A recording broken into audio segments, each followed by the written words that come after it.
Сәлематсыңдар ма оқушылар? Бүгінгі күндеріңізге сәттілік. Бүгін бізде әдебиет сабағы. Алғашқы бөліміміз таза мінсіз асыл сөз деп аталады. Кітаптарыңызды ашып қарасаңыздар болады. Бүгінгі тақырыбымыз Керқұлатты Кендебай және оның ішіндегі алғашқы және екінші бөлімдері Қазанғап Кедей Кендебайдың өмірге келуі деп аталады.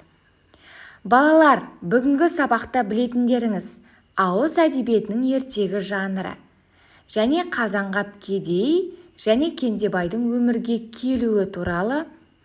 Ал меңгеретіндеріңіз бүгінгі сабақта ертегінің түрлері және шығарманың сюжеті деген не? Осымен танысатын боласыздар.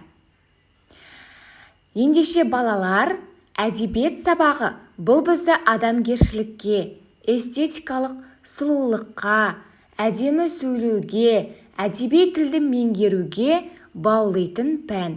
Әдебиет сөзі араб тілінен аударғанда асыл сөз деген мағынаны білдіреді. Бұл туралы бізге ақпарат берген әдебиет теориясының негізін салушы Ахмет Байтұрсынов екен. Балалар, әдебиет ауыз әдебиеті және жазба әдебиеті болып екіге бөлінеді. Бұл екеуінің бір-бірінен ерекшеліктері бар. Ауыз әдебиеті жазба әдебиетіне қарағанда бұрын пайда болған.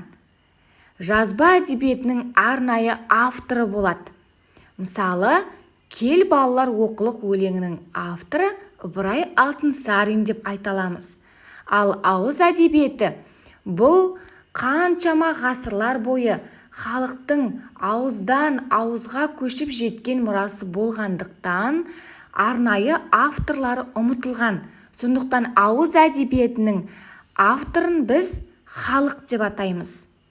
Балалар, автор деген сөзді түсініп отырсыңдар ма? Автор бұл сол шығарманы жазған адам. Яғни ауыз әдебиетінің авторы халық деп атаймыз, себебі ол соншама жылдар бойы ауыздан ауызға көшіп жеткендіктен біздің осы бүгінгі күнімізге оның авторлары ұмытылған. Сондықтан оны халық деп атаймыз. Алдарыңызда көріп отырғандай ауыз әдебиетінің түрлі жанрлары бар екен. Мысалы, тұрмыс салт жырлары, ертегілер, аңыздар, эпостық жырлар, мақал-мәтелдер, айтыс, жаңылтпаш пен жұмбақтар және шешендік сөздер. Бұл туралы неге айтып отыр деген боларсыздар. Яғни ауыз әдебиетінің бүгін біз ертегі жанрын бастайтын боламыз. Балалар, сіздер ертегі оқығанды, ертегі тыңдағанды ұнатасыздар ма? Ертегі бұл қиялдан туған шығармалар. Ертегілерде халықтың тұрмыс салты, айналысатын шаруашылығы, барлығы көрініс табады. Яғни бұл ертегілерде халықтың арманы көрініс табады. Осылай болса екен, немесе осындай болса екен деген үлкен қиялынан туған және ертегілерде барлығы жақсылықпен аяқталады. Қазақ ертегілерінің көпшілігі ертеде, ешкі жүні бөртеде, немесе баяғыда бір бай болыпты деген үйреншікті арнайы сөздермен басталады.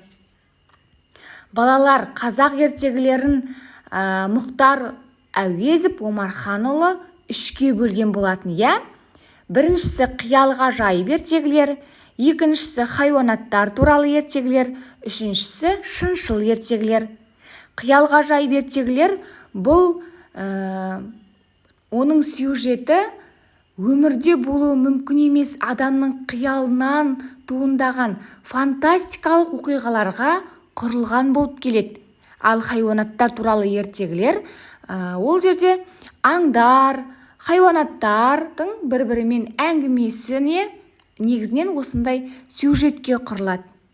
Ал шыншыл ертегілер көбінесе біздің күнделікті өмірімізге жақын, біздің өмірімізден алынған сюжеттерге құрылады. Олай болса, осындай ертегілердің бірі Керғұл атты Кендебай атты ертегімізді бүгін бастайтын боламыз. Керғұл атты Кендебай адамның қиялынан туған фантастикалық оқиғаларға құрылған. Яғни бұл қиял ғажайып ертегілерге жатады. Балалар, мына ережені жазып алыңыздар. Шығарманың сюжеті. Сюжет дегеніміз, балалар, осы терминді есте сақтаңыздар және жазып алыңыздар. Шығармадағы баяндалатын оқиғалардың тізбегі. Яғни шығарманың, кез келген шығарманың басталуы болады, одан кейін не болғаны, сосын ол оқиғадан кейін тағы не болғандығы, міне осының барлығы шығарманың өрбу кезеңдері деп аталады. Шығарманың композициялық құрылымы 6 бөліктен тұрады екен. Шығарманың басталуы, шығарманың байланысуы, шығарманың дамуы, шиеленісуі, шарықтау шегі және шешімі. Бұны біз ертегіні толық оқып болғаннан кейін дәл осылай талдайтын боламыз. Ал осы ережені сіздер жазып алып, міндетті түрде жаттап есте сақтаңыздар.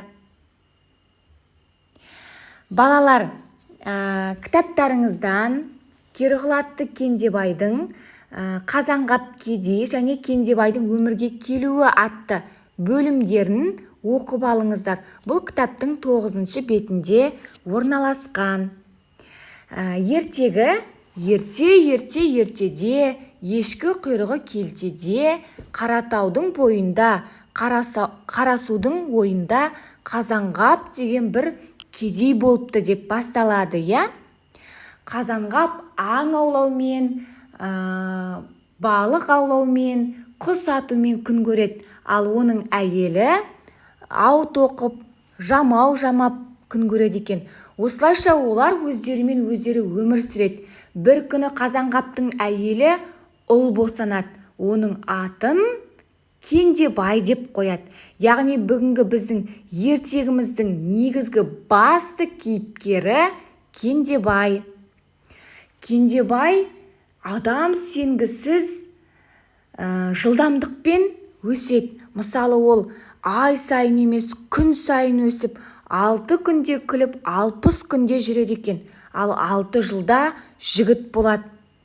Ол әкесіне аң аулап көмектесе бастайды. Соның ішінде Құралайды көзіне атқан мерген болады. Арқар, құлан сияқты жан жануарларды мая қылып үйіп тастайды екен. Қарасудың бойындағы барлық кедейлер оның атқан аңына қарық болып, тіпті ешқандай жоқшылық көрмеген екен. Бір күні Кендебай келе жатып, бір биені көкжал бөрінің талап жатқанын көреді.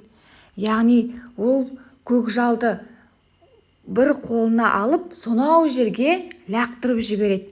Сөйтіп көкжал жан тәсілім етеді сол жерде. Ал биеге келсе, бие өлгелі жатыр екен. Оның қарнын жарып жіберіп, ішіндегі құлынын алады. Құлынын алып, үйіне алып келіп, құланның сүтін беріп өсіреді екен. Осы құлынның түсі кері құла болады. Құлын да адам сенгісі жылдамдықпен өсіп, нағыз жүйрік жануарға айналады екен. Міне шығарма ертегі дәл осылай басталады. Егер ертегі әрі қарай ұнаған болса, барлық бөлігін оқып шығыңыздар. Осы алғашқы 2 бөлімді оқи отырып, балалар, сіздер мына тапсырманы орындайсыздар. Бұл тапсырма «я жоқ» деп аталады. Яғни 6 сөйлем берілген, осы 6-ауын оқи отырып, егер шын болатын болса, «я» дейсіздер. Ал шығармаға сәйкес келмейтін болса, онда «жоқ» деп жазасыздар. Яғни 1 дейсіздер. Кендебайдың әкесінің аты Қазанғап. Егер осы сөйлем дұрыс болатын болса, «я» дейсіздер. Ал дұрыс емес болатын болса, жоқ дейсіздер.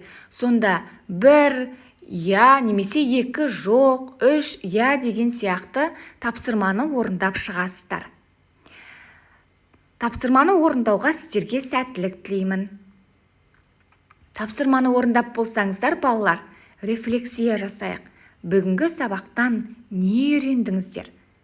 Осыны 2-3 сөйлеммен WhatsApp желісінде немесе дәптерлеріңізге жазыңыздар. Бүгінгі сабағымыз аяқталды. Осымен сау болыңыздар, балалар.